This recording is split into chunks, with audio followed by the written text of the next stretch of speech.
My name is Lucas McLean, and this is Chapter 10 of Harry Potter, Halloween. Malfoy couldn't believe his eyes when he saw that Harry and Ron were still at Hogwarts the next day, looking tired but perfectly cheerful. Indeed, by the next morning, Harry and Ron thought that meeting the three-headed dog had been an excellent adventure, and they were quite keen to have another one. In the meantime, Harry told Ron about the package, but they seemed to move to Gringotts to Hogwarts. They had spent a lot of time wondering what could possibly need such heavy protection. It's either really, really valuable or really dangerous, said Ron. Or both, said Harry. But as all they knew sure about the mysterious object was that it was 2 inches long, they didn't have much of a chance of guessing what it was without further clues. Neither Neville or Hermione showed the slightest interest what lay underneath the dog trapdoor. All Neville cared about was never going near that dog again. Hermione was now refusing to speak to Harry and Ron, but she wasn't busy at all. She opened a bonus. All they wanted to know was Malfoy, and their great delight, just as such a thing arrived mail a week later. The owl fled into the great hall as usual. Everyone's attention caught once a long, thin package was carried by 6 large screech owls. Everyone was interested. Everyone else was to see who this large parcel was amazed when everyone owl soared down and dropped right in front of him, knocking his beak into the floor. They had hardly fluttered out of the way when another owl dropped a letter on top of the parcel. Harry ripped open the letter first. It was lucky because it said, "Do not open the parcel at table. It contains your new Nimbus 2000, but don't want everyone knowing you got a broomstick, or they'll all want one. Oliver Wood will meet you tonight at the Quidditch field at 7 o'clock for your first training session. Professor McGonagall." Harry had a difficulty hiding his glee, and he handed the note to Ron to read. "A Nimbus 2000? Ron moaned anxiously. "I've never even touched one." They left the hall quickly, wanting to unwrap his broomstick in his private before their first class, but halfway across the entrance hall they found the way up the barrier. Crabbe and Goyle, Malfoy seized the package from him. "That's a broomstick," he said, throwing it back to Harry, with his mixture of jealousy and spite his face. "It'll be for this next time, Potter. First years aren't allowed to have them." Ron couldn't resist it. "It's not any old broomstick," he said. "It's the Nimbus 2000. What did you say you got home, Malfoy? A Comet 260? Ron grinned at Harry. Comets are flashy, but they're not the same league as Nimbus. "What would you know about Weasley? You couldn't even afford half the handle." Malfoy snapped back. "I suppose you and your brothers have to save up twig by twig." Before Ron could answer, Professor Flitwick appeared in Malfoy's elbow. "Not arguing, I hope, boys," he squeaked. "Potter's been sent a broomstick, Professor," said Malfoy quickly. "Yes, that's right," said Professor Flitwick, beaming at Harry. "Professor McGonagall told me about all the special circumstances, Potter." "And what model is it?" "A Nimbus 2000, sir," said Harry, frightened not to look at the horror of Malfoy's face. "And it's really thanks to Malfoy that I've got it," he added. Harry and Ron headed upstairs, smothering in laughter at Malfoy's obvious rage and confusion. "Well, it's true," Harry chortled as they reached the top marbles. "If you hadn't taken Neville's Remember Ball, I wouldn't have been on the team. So I suppose you think that's a reward for breaking the rules?" Came up an angry voice just behind him. Hermione was stomping up the stairs, looking very disapprovingly at the package in Harry's hand. "I thought you weren't speaking to us," said Harry. "Yes, don't stop now," said Ron. "It's doing us so much good." Hermione marched away with the nose high in the air.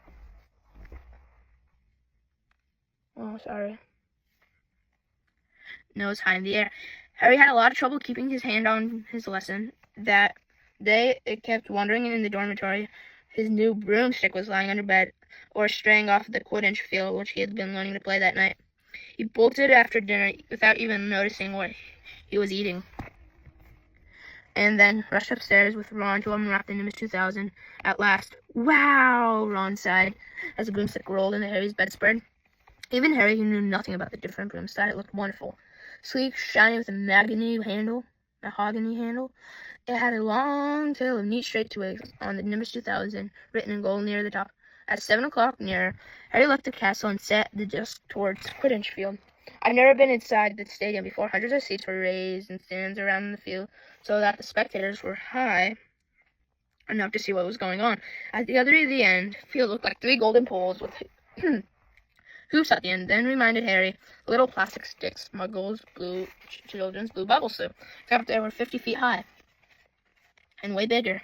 Too eager to fly again to wait for Wood, Harry mounted his broomstick and kicked off the ground. What a feeling! He swooped in and out of the goalpost, and then sped up and down the field. The Nimbus 2000 turned wherever he wanted at the lightest touch. "Hey, Potter, come down!" Oliver Wood had arrived. He was carrying a large wooden crate under his arm. Harry landed next to him. "Very nice," said Wood, eyes glinting. "I see what Professor McGonagall meant. You really are a natural. You really are a natural," said Wood. Excuse me, sorry.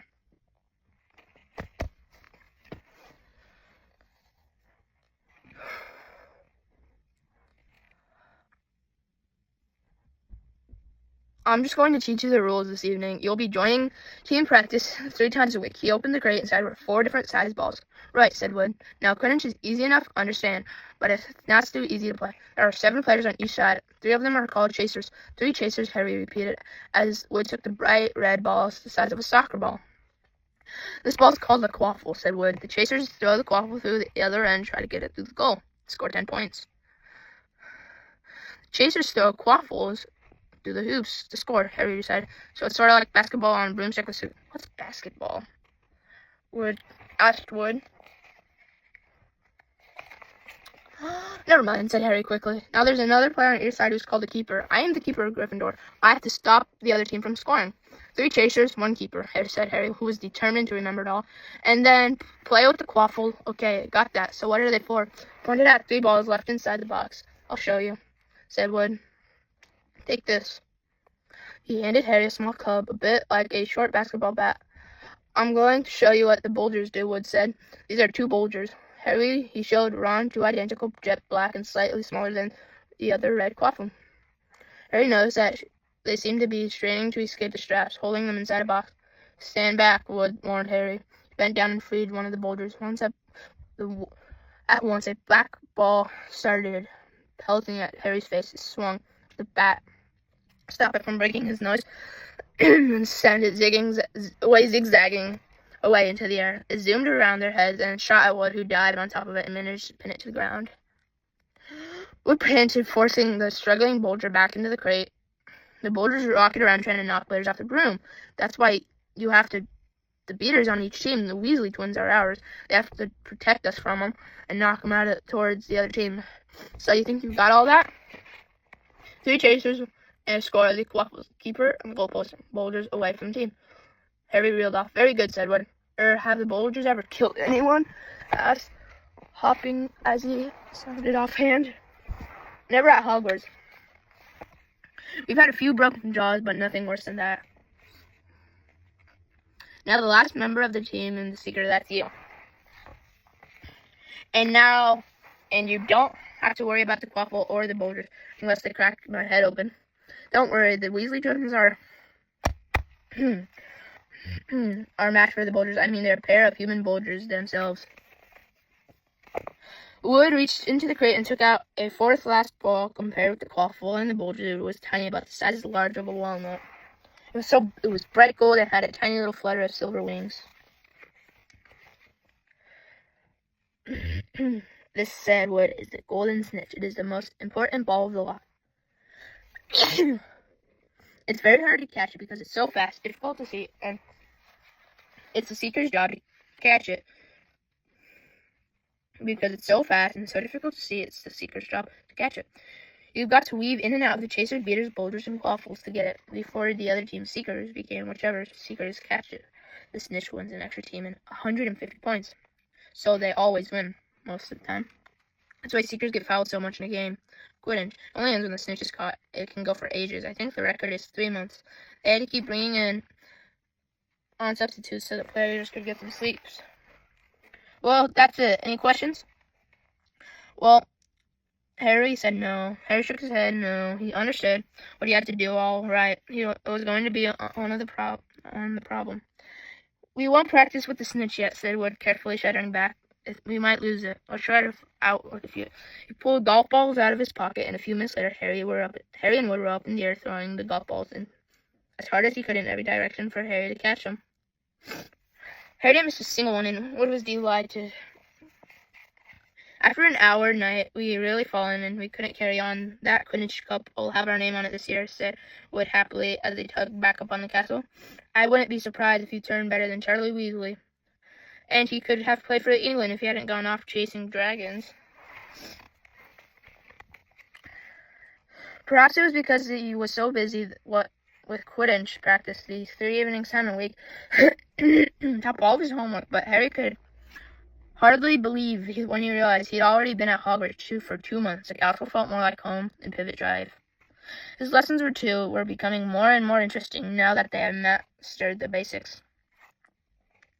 On Halloween morning, they woke up to a delicious smell of pumpkin wafting through the corridors. Even better, Professor Flitwick announced that charms that they were all ready to start making objects fly. Something had been dying to try started making objects since they had been in him and Nibbles' toad zoom around the classroom. Professor Flitwick put the class into prayer. Harry's prayer was partner was Seamus Finnegan, particularly because evil had been trying to catch his eye. Ron, however, was to be working with Hermione Granger. It was hard to tell Ron or Hermione was angry about this.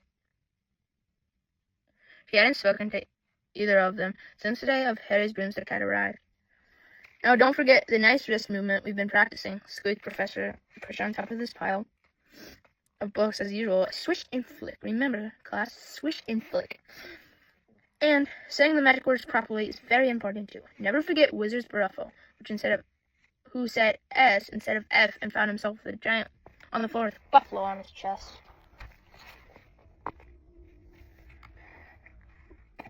It was very difficult. Harry and Seamus swished and flicked, but the feathers were supposed to be sending skyward just lay on the desk. Seamus got so impatient that he prodded it with his wand to set it afire. Harry had put it out on top of his hat. Boom, the next table. Wasn't having much more luck. Wingardium Levioso, he shouted, waving his long arms like a windmill. You're saying it wrong, Harry heard Hermione snapped. Wingardium Leviosa. Make the guard nice and long. What do you mean? Well, then, if you're so clever, do it, Ron snarled. Hermione rolled up her sleeves and on her garment, flicked her wand, and said, Wingardium Leviosa. The feather rose off the desk and hovered about 4 feet above their heads. Well done, cried Professor Flitwick, clapping. Everyone see here, Miss Granger's done it. Ron was in a very bad mood after that. It's no wonder no one can stand her, said Harry, as they pushed their way into the crowded corridors. She's a nightmare, honestly. Someone knocked Harry as they hurried past him. It was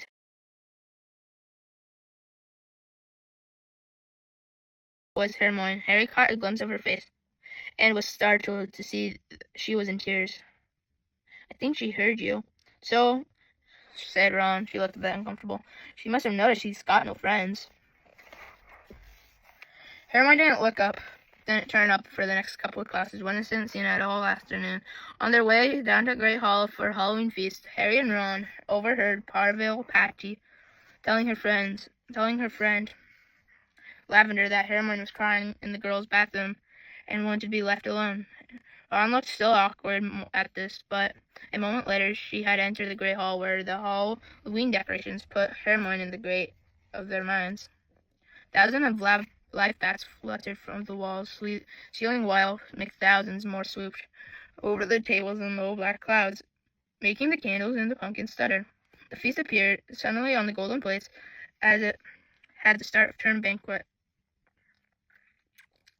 Harry was just helping himself to a baked potato when Professor Quirrell came sprinting into the hall, turban askew and terror on his face. Everyone started Professor Dumbledore as he reached Professor Dumbledore. Chair slumped against the table. That's troll in the dungeons. That you ought to know. He sank then to the floor. There was an uproar. It took several purple firecrackers exploding from the end of Professor Dumbledore's wand to bring silence. Perfect, he rumbled. Lead your houses back to your dormitory. Percy was in his element. Follow me, stick together, first years. No need to fear the troll. If you follow my orders, stay close behind me. Make way, first years coming through. Excuse me, I'm a perfect.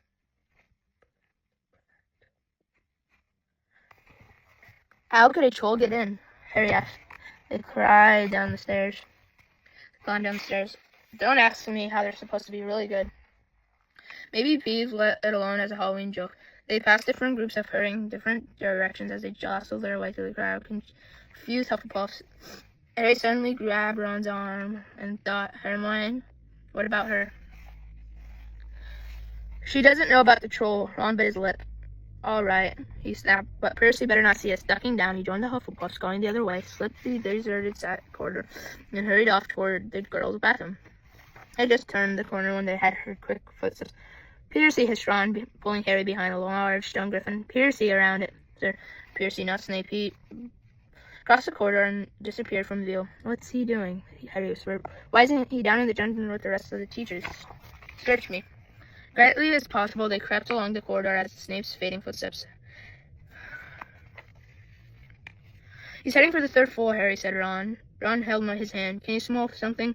Harry sniffed. A foul stench reached his nostrils. A mixture of old socks and public toilets seemed to be clean. And then they heard this troll. Foot followed the gigantic feet. Ron pointed. At the end of the passageway, to the left, something huge was moving toward them. They shrank to the shadows and watched it as it emerged of moonlight. It was a horrible sight. 12 feet tall. It was skinned dull granite gray. Its gray lumpy body like a boulder with its small bald head perched on top like a coconut.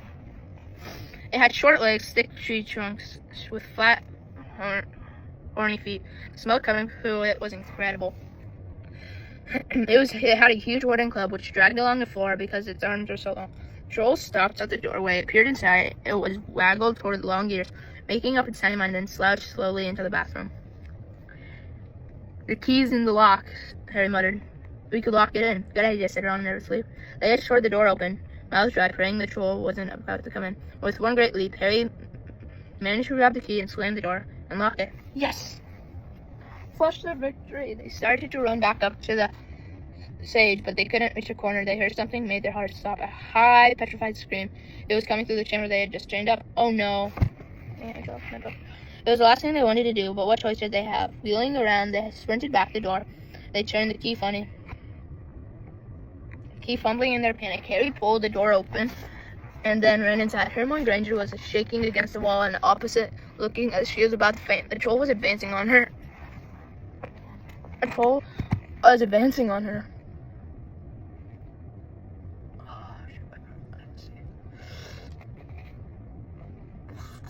Sorry. The troll stopped a few feet from Hermione. It lumbered around, blinking stupidly to see we had made noise. Its mean little eyes saw Harry and hesitated, then made for himself instead, lifting his club as he went. Oi, pea-brain! Yelled Ron from the other side of the chamber and threw a metal pipe at it. Troll didn't even seem to notice, but the pipe hitting his shoulder. But it heard a yell and paused again. Turned around, its ugly snap toward Ron. Instead of giving Harry the time to run. Come on, run, Harry yelled. Hermione trying to pull her towards the door, but she couldn't move. She was still flat against the wall with her mouth open in terror. The shouting of the echoes seemed to be driving the troll berserk. It roared again, and it started toward Ron, who was the nearest and had no way of escaping. Harry then did something that was both very brave and very stupid. He took a great running jump and managed to fasten his arms around the troll's neck from behind. The troll couldn't feel Harry, but hanging there, even a troll will notice if there's a stick up his nose. As Harry's wand would still been up his hand when he jumped straight down from one of the troll's nostrils, howling with pain. The troll twisted and flailed his club with Harry hanging on for dear life. Any second, the troll was going to rip him off or catch him with a terrible blow with the club. Hermione had sunk into the floor in fright. Ron pulled off his own wand, not knowing what he was going to do, and heard himself cry at the first spell that came to his mind, Wingardium Leviosa. The club flew suddenly out of the troll's hand, was high up in the air, and dropped straight on his head, sending a loud crack onto its owner's head. The troll swayed on his spot and fell flat on his face. With this thud, it made the whole room tremble. Harry got to his feet. He was shaking, out of breath. Ron was standing there, his wand still, staring at what he had done. It was Hermione who spoke first. Is it dead? I don't think so, said Harry. I think it's just been knocked out. He bent down and pulled his wand out of the troll's nose. It was covered in what looked like a lumpy gray blue. Ew, troll boogers. He wiped off the troll's trousers. It suddenly slamming the loud footsteps. The three of them but looked up They hadn't realized what a racket it had been making, but of course someone downstairs must have heard crashes and the troll's roars. A moment later, Professor McGonagall came in, bursting into the room, closely followed Snape with Quirrell, bringing up the rear. Quirrell took one look at the troll and let out a faint whimper, sat quickly down on the toilet, clutching its heart. Snape bent over the troll. Professor McGonagall was looking at Ron and Harry. Harry had seen her look so angry. Her lips were wet. Hopes of winning 50 points for Gryffindor faded quickly from Harry's mind. "What on earth are you thinking of?" said Professor McGonagall, with a cold, fairy voice. I looked at Ron, who was still standing on the... You're lucky you weren't killed. Why aren't you in your dormitories? Snape gave Harry a swift, piercing look. Harry looked at the floor. He wished Ron put his wand down there, and a small voice came out of the shadows. Please, Professor McGonagall, they were looking for me. Miss Granger. Hermione had managed to get to her feet at last. I went looking for the droll because I thought I could deal with it on my own. Because, you know, I read all about them. I tried to lie. And Ron dropped his wand. Hermione Granger was telling a downright lie to the teacher. If they hadn't found me, I'd be dead by now. Harry and Ron tried to look as the story wasn't new to them. Well, in case, said Professor McGonagall, staring at the three of them. Miss Granger, you are a foolish girl. How could you think of tackling a mountain troll on your own? Hermione hung her head. Harry was speechless. Hermione was the last person to do anything against the rules she was pretending she had got them out of trouble. And if it was Snape had started handing out sweets, Miss Granger, 5 points will be taken from Gryffindor for this, said Professor McGonagall. I'm very disappointed in you. But you're not hurt at all. You better get off to the Gryffindor Tower. Students are finishing their feast in their houses. Hermione left. Professor McGonagall turned to Harry and Ron. Well, I saw you were lucky, for many first years could not have taken down a full-grown mountain troll. You each win Gryffindor 5 points. Will be informed of this. You may go. They hurried into the chamber. They didn't speak at all until they had climbed 2 floors up. It was a relief to be away from the smell of troll. But apart from anything else, we should have gotten more than 10 points. Ron mumbled. You mean 5? She's taken off Hermione's. Good. Here, you got us trouble like that. Ron admitted. Mind, we did save her. She did not have needed saving if she hadn't locked the thing in with her, Harry reminded him. They heard reaching the portrait of the fat lady. Pig snout, they said, and entered. The common room was packed and noisy. Everyone was eating the food that had been sent up. Hermione, however, stood alone by the door waiting for them. It was a very embarrassed pause, none of them looking at each other. They all said thanks and hurried off to go get their plates. But from that moment, Hermione Granger became their friend. There are some things you can't share without ending up liking each other, and knocking down a 12-point mountain troll is one of them. That is the end of Chapter 10, and I'll see you guys back for Chapter 11. Goodbye.